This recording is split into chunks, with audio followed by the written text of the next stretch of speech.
زخنا ما تصينك بدحيو ما تصينك የትግራይ እናቶች የደረሱልን ጥሪ እያሰሙ ይገኛል።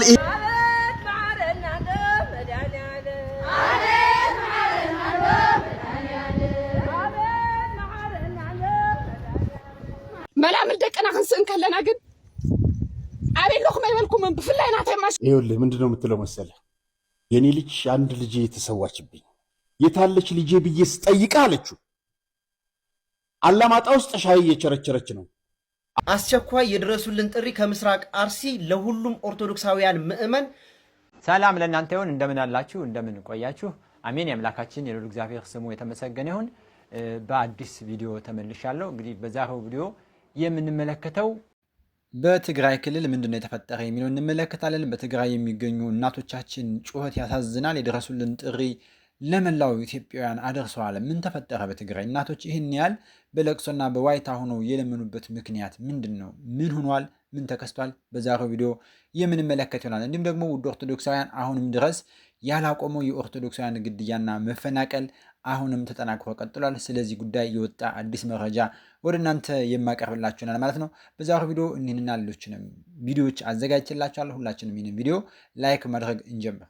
አስቸኳይ የድረሱልን ጥሪ ከምስራቅ አርሲ ለሁሉም ኦርቶዶክሳውያን ምእመን ከምስራቅ አርሲ ለሚመለከተው አካል ይዳረዘን በደም ሼር ኮፒ ሪፖስት አድርጉት። ቪዲዮ እየወረደ ስለሆነ ይህ መልእክት ሁሉንም ባለማህተብ ክርስቲያን ስለ አርሲ የሚገደውን ስለ ሰው ልጅ የሚገደውን ሁሉ ይመለከታል። ሰላም ወንድሜ ካለ በኋላ ከረክሳ የመጡ ሰዎችን እጅግ ባሰቃቂ ሁኔታ ገለዋቸዋል። እኛ ኢትዮጵያዊ አይደለንም ወይ? ኦርቶዶክሶች ብችሉ ነገ ከነገ ወዲያ የሚገደሉ አሉ። ለእነሱ ድረሱላቸው፣ አትርፏቸው። እማምላክ ወላዲተ አምላክ እነምልህ ሀገሩን ለቀን እንዳንወጣ መንገድ ተዘግቷል። ቪዲዮ እንዳንፖስት ሞታችን ይፋጠናል። አሁን የእህል ጉዳይ አይደለም የሚያሳስበን፣ ከዛሬ ነገ ከነገ ወዲያ ይገሉናል እያልን እየተጨነቅን ነው ሲሉ መልእክታቸውን አስተላልፈዋል። ይህ መልእክት ለመላው ባለማህተብ ኦርቶዶክሳውያን ለሚመለከተው ህግ ክፍልና ለአባቶቻችን ይዳረዘን የምንችለውን ሁሉ ጥረት እናደርግላቸው። አይተን እንዳላየ ሰምተን እንዳልሰማ እንዳናልፍ ብትችሉ ቪዲዮ ስሩላቸው፣ ባትችሉ በጸሎት ማሰብም ትልቅ ነገር ነው። ዜና ተሰምቷል። አሁንም በምስራቅ አርሲ ግድያው እንደቀጠለ ነው። በምስራቅ አርሲ ጉና ወረዳ ሬ 40 ቀበሌ ልዩ ስሙ ጦሴ በሚባል ቦታ ላይ በቀን 24 2018 ዓ.ም ሁለት ኦርቶዶክሳውያን የተገደሉ ሲሆን አንዱ መምህር በጥይት ተመቶ አምልጦ ሆስፒታል ገብቷል።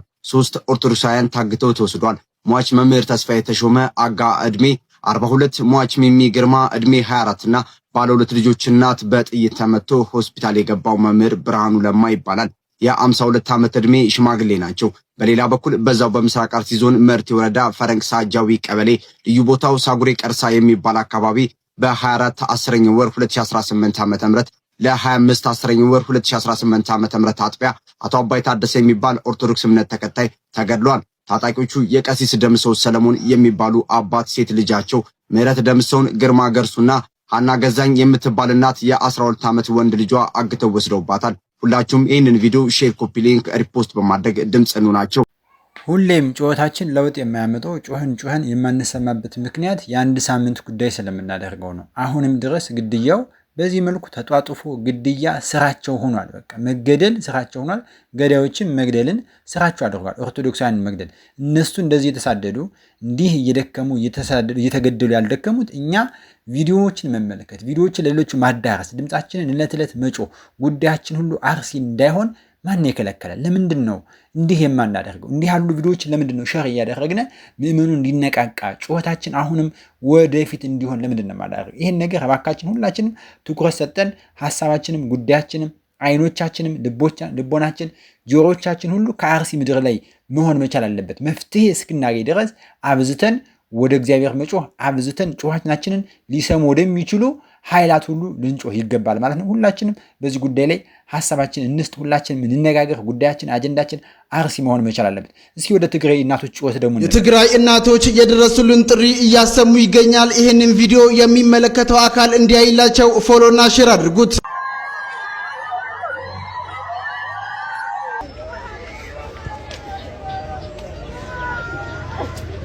በዛሬው ዕለት ሰኔ 26 የምታዩት ተንቀሳቃሽ ምስል በመቀሌ ከተማ የተፈጸመ ሲሆን በምታዩት መልኩ በርካታ የመቀሌ እናቶች በግዳጅ የተወሰዱባቸውን ልጆች ለማስጣል ድንጋይ ተሸክመው ልጆቻቸው ወዳሉበት ባስ እየተከተሉ ቢወረውሩም ልጆቻቸውን ግን ማስጣል አልቻሉም። የመቀሌ እናቶች የሚመለከታቸው አካላት ልጆቻችንን እንዲያስመልሱልን እባካችሁ ድምጽ ሁኑን እያሉ ይገኛሉ። ሁላችሁም ይህንን ቪዲዮ ሼር በማድረግ ለትግራይ እናቶች ድምጽ እንሁናቸው።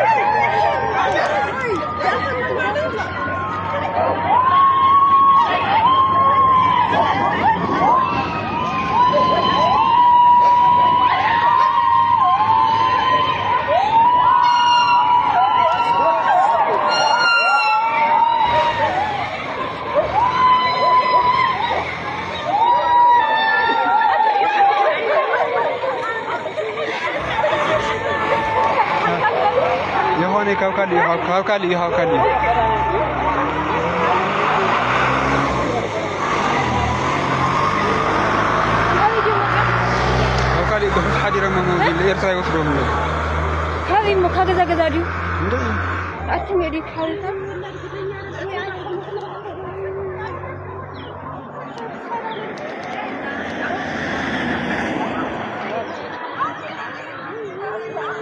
ይሄ እንግዲህ ከላይ የምትመለከቱት ቪዲዮ የትግራይ ወጣቶችን እንግዲህ ወደ ጦርነት ውስጥ ለማስገባት ህወሓት በጣም ብዙ ጥረት አድርጓል። በጣም ብዙ የተለያዩ አዋጆችን በማወጅ ክትትሪ ብሏል። ብዙ ነገሮችን ብዙ ህጎችን ለማርቀቅ ሞክሮም ወጣቱ እምቢ ባለ ሰዓት በግድ አፈሳ እያካሄደ ነው። ይሄ የምታዩት መኪና የኤርትራ መኪና ነው። ኢትዮጵያ ውስጥ የኢትዮጵያ መኪና አይደለም። ይሄ የኤርትራኖች መኪና ነው። በዚህ መኪና አፍሰው በእንደዚህ አይነት መኪናና በኤኔትሪ መኪና በተለይ ተሳቢ መኪና የድሮ እነ ሸዊት መርቸዲስ ምናምን አላቸው። በዛ መኪና ወደ ሳዋ ማሰልጠኛ ኤርትራ ሀገር ወስደው እዛ ወታደራዊ ስልጠና ለመስጠት በማያውቀውና በማይመለከተው ጦርነት ውስጥ ወጣቱ እየገባ እንዲሞት የትግራይን ወጣት እያስጨነቁ መግቢያ መውጫ እያሳጡ ነው። እሱ ብቻ ሳይሆን የቲፒኤልኤፍን ነገር የሚቃወም ወጣት ካለ የሚቃወም ቤተሰብ ካለ የገንዘብ ቅጣት፣ የሞት ቅጣት፣ የተለያዩ ህጎችን በማርቀቅ ወጣቱ እጅግ በጣም በጭንቀትና በሚጥ ውስጥ ይገኛል እና በጣም ያሳዝናል። እና ወጣቱ ህወሓት ደም ጠጪ መሆኑን እንግዲህ እያየ ነው። ሌላው ከመናገሩ ራስህ እያየ ነው። እንግዲህ ራስህን ለማስመለጥ በጣም ጥረት ማድረግ አለብህ። የኢትዮጵያ እናቶች እንግዲህ ልጆችን በመከራ ወልደው በመከራ አሳድገው ለቁም ነገር ይበቃሉ ያሏቸው ልጆች ለጦርነት እየተማገዱ ይገኛሉ። በሚገርም ሁኔታ ድፍን ኢትዮጵያ ላይ እናቶች በስቃይ ውስጥ ነው ያሉት፣ በለቅሶ ውስጥ ነው ያሉት። ጦርነቱ ለማንም የሚበጅ አይደለም። ጦርነትን ማስቆም የሚችለው አካል እባካችሁ የእናቶች ጩኸት ግድላችሁ ይገባል። በተለይ እኔ የምጠይቀው የሃይማኖት አባቶች የት አላችሁ? የኦርቶዶክሳውያን የአባቶች ጳጳሳት፣ ካህናት፣ መምህራን ምንድን ነው ስራችሁ? ይህንን ማስቆም እንዴት ይከታችኋል? የሃይማኖት ህብረት የሚባል አለ። ምንድን ነው የምትሰሩት? የካቶሊክ ሃይማኖት አማኞች የት አላችሁ? የፕሮቴስታንት እስልምናው ምንድን ነው የሚሰራው? ይህንን የእናቶች ጩኸት ግድ ካላለነ የእናቶች ለቅሶ ካላሳዘነና ምንድን ነው ታዲያ ሃይማኖተኛ ነን ማለት ምንድን ነው? መጽሐፍ ቅዱስ አንጠልጥሎ በአደባባይ መዞር ምንድን ነው የሚበጀው? አልባሳትን አሳምሮ ወዲያ ወዲህ ማለት ምንድን ነው? ሃይማኖት የሰላም ምልክት ነው አይደል እንዴ? ሰላማዊ ነው ሃይማኖት ማለት። ስለዚህ ለምንድን ነው ሰላም እንዲሰፍን የማታደርጉ? የሚመለከተውን አካል አስቀምጣችሁ ጦርነቱ እንዲቆም ለምንድን ነው የማታደርጉት? ወጣቱ በዚህ መልኩ እያለቀ፣ እናቶች በለቅሶና በእንባ ሰውነታቸው እያለቀ ሲገኝ ምንድን ነው የምትሰሩ? እባካችሁ የሃይማኖት አባቶች እንዲሁ ይህን ጉዳይ ተለመኑ፣ ለማስፈጸም ሞክሩ። ዝም አትበሉ እባካችሁ።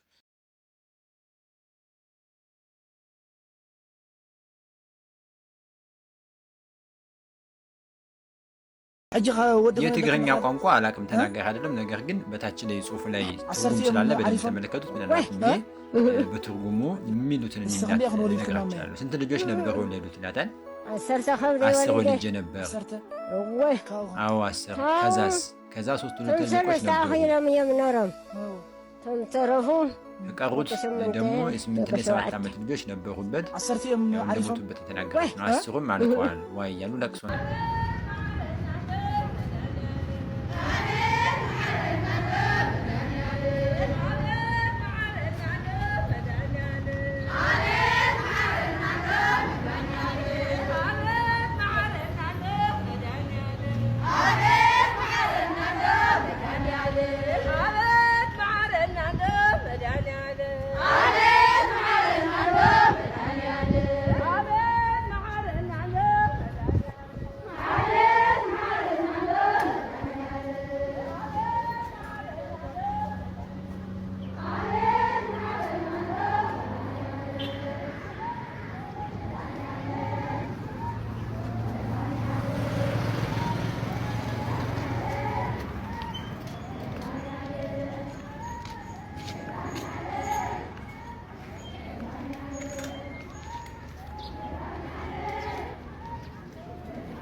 አቤቱ መድኃኔዓለም ሆይ ማረን፣ ምህረትን ላክልን እያሉ የትግራይ እናቶች ወገባቸውን ታጥቀው እንዲህ በባዶ እግራቸው ማረን እያሉ ለእግዚአብሔር እየጮሁ ይገኛሉ። በእውነትም መድኃኔዓለም የምህረት አምላክ ነውና እርሱ በቸርነቱ ጩኸት ልመናችሁን ሰምቶ ምህረት ይላክላችሁ። ለድፍን ኢትዮጵያን በሙሉ ምህረቱን ይላክልን። ያለንበት ሁኔታ እጅግ በጣም አሳዛኝ ስለሆነ በምህረቱ ይጎበኘን። ጌታ እግዚአብሔር ቸርነቱን ያብዛልን እንጂ እጅግ በጣም አሳዛኝ ደረጃ ደርሷል። በዋልድባ ገዳም ላይ የተሰናዳው የሚዲያ ሴራና መረብ ምንነት።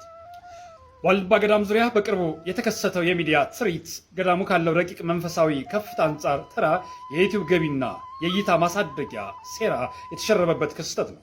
ሚዲያዎቹ የገዳሙን ስውርና ጥንታዊ ታሪክ ለሕዝብ በማቅረብ ስም የገዳሙን ሰላምና ማህበረሰብ የመከፋፈል አጀንዳ አንግበዋል። ኮሜዲያን እሸቱ ወደ ገዳሙ በመጓዝ ያቀረበው ቪዲዮ የገዳሙን ባህላዊ የምግብ አዘገጃጀት ወይም ቋርፍ እና የአባቶቹን አኗኗር በካሜራ በመቅረጽ ገዳማዊ ምስጢርን ለዓለማዊ አይን ለሕዝብ እይታ አረጋግጧል። ይህ ድርጊት የገዳሙን ረቂቅ ክብር መጋረጃ በመቅደድ ቅዱስ ስፍራውን ወደ ተራ የኪነ ጥበብ መድረክነት እንዲወርድ አድርጎታል። በሌላ በኩል እግረኛው ሚዲያ በእሸቱ ቪዲዮ ላይ በመነሳት የዋልድባ መነኮሳት ጉድ አወጡ፣ ስለ ማርያም የተባለው ትክክል አይደለም፣ ባታውያን አዘኑ በሚል አነቃቂ አርዕስት ተከታታይ ቪዲዮዎችን መልቀቁ አባቶች ላይ የመናፍቅነትና የስህተት ስም እንዲለጠፍ አድርጓል። ይህ ቃላት ጦርነት የሚዲያውን የጥቅም መረብ ያሳያል። የዚህ ሴራ ዋነኛው መሰረት የገዳሙ ከፍተኛ መንፈሳዊ ንዝረት ማውረድ ነው። አንደኛው ሚዲያ በትርኢትና በሳቅ፣ ሁለተኛው ደግሞ በጭቅጭቅና በውዝግብ አየር ላይ መለቀቃቸው ምዕመኑ ወደ ጸሎትና ሱባኤ ከማተኮር ይልቅ ወደ ማህበራዊ ሚዲያ ክርክር እንዲገባ ተደርጓል። ምሳሌ፣ አንድን ንጹሕና የጠራ የምንጭ ውሃ በቆሻሻ ዕቃ ቀርተህ ለህዝብ ብታሳየው ህዝቡ ምንጩን ማድነቅ ትቶ በቀው ቆሻሻነት እንደሚጨቃጨቅ ሁሉ የሚዲያዎችም አቀራረብና የገዳሙን ቅድስና አሳስቷል። የዋልድባ ገዳም ለዘመናት የሰው አይን ሳይደፍረው የካሜራ ብርሃን ሳይመተው በጾምና በጸሎት የተጠበቀ ስፍራ ነው። የሚዲያዎቹ ሴራ ይህንን ስርዓት በመጣስ ማንኛውም ዓለማዊ ሰው ገዳሙን እንደ ተራ የቱሪስት መናፈሻ እንዲመለከተውና ክብሩን እንዲንቅ ማድረግ ነው። ይህ ውዝግብ በገዳሙ አባቶች መካከልና በዋነኛ የቤተ ክርስቲያን መዋቅር መካከል አለመተማመን ለመፍጠር ያለመ ነው። የሚዲያ አቅራቢዎች ራሳቸውን የሃይማኖት ዳኛ አድርገው በመሾም በአባቶች ላይ ፍርድ ሲሰጡ ይታያል። የመረቡ ሌላኛው አጀንዳ ገዳሙን ለገንዘብ ማሰባሰቢያ እና ለተለያዩ ረድኤት ስሞች በመጠቀም የገዳሙን ስም መነገጃ ማድረግ ነው። በአባቶች ስም የሚሰበሰበው ገንዘብ በትክክል ገዳሙን ከመጥቀም ይልቅ የሚዲያዎችን መዋቅር ያጠናክራል። ምዕመናኑ ታላቁ የዋልድባ ገዳም እንኳን እንደዚህ ከሆነማ የትኒ የሚል ጥርጣሬና የተስፋ መቁረጥ መንፈስ በውስጣቸው እንዲያድር በማድረግ የጨለማውን መረብ ስውር አጀንዳ ነው። በቪዲዮዎቹ ውስጥ የሚነሱት ያልጠሩ ሀሳቦች የገዳሙን ጥንታዊ ታሪክ መጽሐፍት ወይም ገድላት ምስክርነት የሚያቃልልና በምትኩ አዳዲስ ያልተረጋገጡ ትረካዎች በሕዝብ አእምሮ ውስጥ የሚዘሩ ናቸው። የሚዲያ ጩኸት ውዝግብ ወደ ገዳሙ ማህበረሰብ በሰረገ ጊዜ በዚያ ያሉ አባቶች ከጸሎት ይልቅ ጉዳዩን ለመከላከልና ምላሽ ለመስጠት ጊዜያቸውን እንዲያጠፉ ይገደዳሉ። ይህ የሰይጣን ታላቅ የስም ማጥፋት መረብ ነው። አባቶች በሚዲያ የወጡት ከልባቸው ነው። እውነተኛ አባት እንዲህ ያደርጋልን? በሚዲያ ላይ የወጡት አባቶች አብዛኛዎቹ ዓለማዊውን የሚዲያ ተንኮልና ስክሪፕት ወይም የድራማ ጽሑፍ የማያውቁ የዋህ ናቸው። ሚዲያዎቹ ጥያቄዎቻቸውን እያጣመሙ በመጠየቅና ንግግራቸውን በመቀጣጠል አባቶች ያልተናገሩትን ሐሳብ እንዳሉ አድርገው አቅርበውታል። እውነተኛው የዋልድባ ባታውያን አባት ፈጽሞ ከካሜራ ፊት አይቆምም። ዝናንም አይፈልግም። በዩቲዩብ ላይ ምላሽም አይሰጥም። በሚዲያ የወጡት አባቶች ወይም የገዳሙ የውጭ ግንኙነት ኃላፊዎች ናቸው፣ ወይ ደግሞ በሚዲያ ባለሙያዎች ግፊት ልመና የወጡ የዋህ መነኮሳት ናቸው። አባቶች በሚዲያ የወጡት ከልባቸው ዓለማዊ ዝና ፈልገው ሳይሆን ገዳሙ ያለበትን የውሃ እና የምግብ እጥረት ለምዕመኑ ለማሳወቅ እርዳታ ለማግኘት በማሰብ ነው። ነገር ግን የሚዲያ ባለሙያዎች ይህንን መልካም ምኞት ለገዛ ጥቅማቸው አውለውታል። ምሳሌ አንድ የተራበ ልጅ ምግብ ፍለጋ ወደ ሰው ቤት ቢጠጋና ባለቤቱ ልጁን በካሜራ ቀርጾ ለህዝብ ቢያሳየው የልጁ ፍላጎት መብላት እንጂ መታየት እንዳልሆነ ሁሉ የአባቶቹን ጉዞ ገዳሙን መርዳት እንጂ መታየት አልነበረም። ወንድማችን ከልብ እናመሰግናለን። በእውነት ድንቅ መረዳት ነው። የታላቁ የዋልድባ ገዳም በዚህ መልኩ በሚዲያ የቀረበበት ሴራ እጅግ በጣም አሳዛኝ ነው።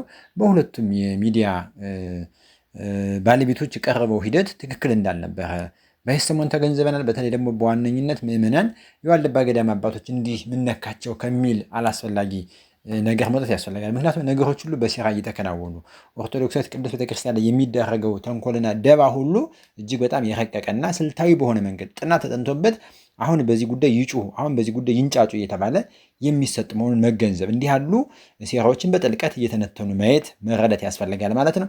እንግዲህ አባቶቻችን እንደተነገረው ያለ ሚዲያ እውቀት ነው የወጡት፣ እንዲሁ በመልካም በበጎነት ነው የወጡት። ነገር ግን አላስፈላጊ ነገር ሆኗል ማለት ነው። ይህንን በደንብ በጥንቃቄ መረዳት ያስፈልጋል። ወንድማችን በእውነት ድንቅ የሆነ ነገር ስላጋራ ነው ወደ እናንተ ያቀረብኩት። እናንተስ በዚህ ጉዳይ ሀሳብ አስታችሁ ምን ይመስላል? ሰላም ለእናንተ ይሁን። ሰላም ቆዩ። በሌላ ቪዲዮ የሚመለስ ይሆናል። ሰላም ቆዩ።